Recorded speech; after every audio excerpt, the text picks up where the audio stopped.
नीतीश कुमार फिर से बिहार के मुख्यमंत्री बन गए। नीतीश के अलावा 14 मंत्रियों ने शपथ ली है, जिसमें बीजेपी के 2 डिप्टी सीएम होंगे। बीजेपी के कोटे से इस बार 7 मंत्री हैं, जिनमें मंगल पांडे को छोड़कर सभी नए चेहरे हैं। नए मंत्रिमंडल में बीजेपी ने सोशल इंजीनियरिंग का ख्याल रखा है।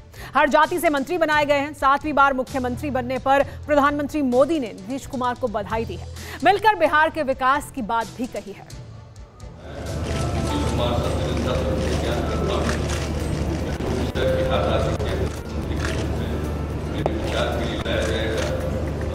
'सत्ता के शीर्ष पर पहुंचे नीतीश कुमार की 7वीं शपथ के साथ ही सुशासन की सरकार का नया संस्करण शुरू हो गया बिहार में। सबसे ज्यादा दिनों तक बिहार के सरदार बनने का रिकॉर्ड बनाने वाले नीतीश की नई कैबिनेट बिल्कुल बदली सी। बिहार की तीसरी पार्टी बनने के बाद सूबे का मुखिया बनने वाले नीतीश कुमार के 2 डिप्टी बने हैं इस बार। नीतीश कुमार के अलावा 14 मंत्रियों ने शपथ ली है इस बार, जिसमें 7 बीजेपी के हैं, जबकि 5 जेडीयू के, 1 जीतन राम मांझी की पार्टी के और 1 विकासशील इंसान पार्टी वाले मुकेश साहनी। नीतीश कुमार के बाद बीजेपी के दोनों उप मुख्यमंत्रियों ने भी शपथ ली, फिर जेडीयू और बीजेपी के बाकी विधायकों ने। एनडीए की सरकार बनने के बाद पहली बार बीजेपी में उप मुख्यमंत्री बदला है, और वो भी इस बार नीतीश के लेफ्ट और राइट दोनों ओर बीजेपी के डिप्टी होंगे। नीतीश के डिप्टी के तौर पर सुशील मोदी के नहीं होने की कसक साफ साफ दिख रही थी नीतीश कुमार के चेहरे पर। सुशील कुमार मोदी जी शपथ ग्रहण समारोह में शामिल हुए थे। मोदी जी, पहली बार है जब आप उप मुख्यमंत्री नहीं होंगे नीतीश कुमार के बगल में। क्या मोदी जी नाराज हैं? सर, मेरा सवाल है कि आप उप मुख्यमंत्री नहीं हैं, 2 चेहरे हैं जो अब नए चेहरे हैं जो उप मुख्यमंत्री बने हैं। खासकर तब एहसास परिलक्षित हो गया जब दोनों उप मुख्यमंत्री शपथ लेकर नीतीश के करीब पहुंचे। हालांकि जब सुशील मोदी पर सवाल पूछा गया सुशासन बाबू से, तो उन्होंने इसे बीजेपी तक ट्रांसफर कर दिया। जनता का फैसला है, उसी के अनुरूप फिर से एनडीए की सरकार बनी है। हम लोग मिलकर काम करेंगे, जनता की सेवा करते रहे। सुशील मोदी इस बार आपके साथ नहीं होंगे। वो तो भारतीय जनता पार्टी का निर्णय है कि उनके कौन लोग मंत्री पद पर रहेंगे, उप मुख्यमंत्री के रूप में काम करेंगे, उनका निर्णय। सुशील मोदी को दरकिनार कर बीजेपी ने बिहार के नए चेहरों को तरजीह दी है। उप मुख्यमंत्री से लेकर मंत्री तक नए मंत्रियों के जरिए बिहार में बीजेपी ने तमाम जातियों को साधने की भी कोशिश की है।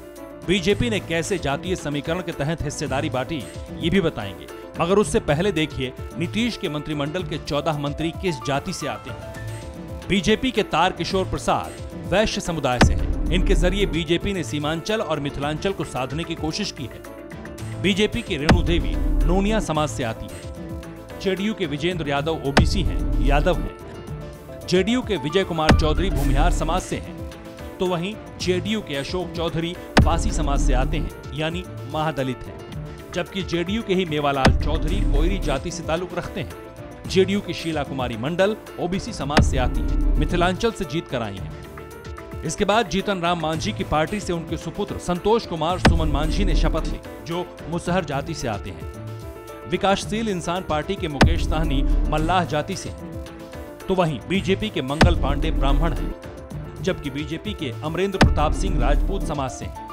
बीजेपी के रामप्रीत पासवान दुसाद समाज से ताल्लुक रखते हैं, तो वहीं बीजेपी के जीवेश मिश्रा भूमिहार समाज से आते हैं, जबकि बीजेपी के राम सूरत राय यादव समाज से आते हैं।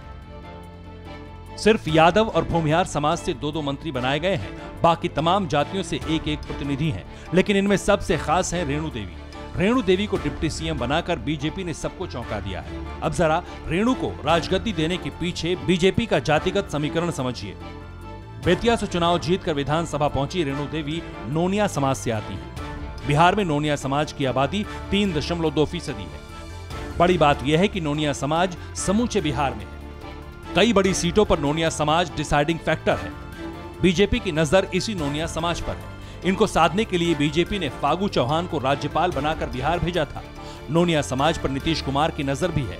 यही वजह है कि नीतीश कुमार ने अति पिछड़ी जाति नोनिया को अनुसूचित जाति में शामिल करने की तैयारी की थी। जाति के साथ साथ बीजेपी ने रेणु देवी के जरिए उस साइलेंट वोटर को भी साधने की कोशिश की है, जिसका जिक्र प्रधानमंत्री मोदी ने किया था।